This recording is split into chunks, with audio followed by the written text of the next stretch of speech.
So I'm going to plant them in this rectangle area. I have 8 seedlings. It's about 1 foot. The spacing is about 1 foot.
We planted 8 cones.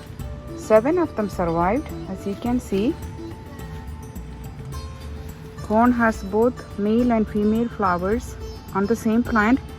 This is the male flower and this is the female flower called the ear.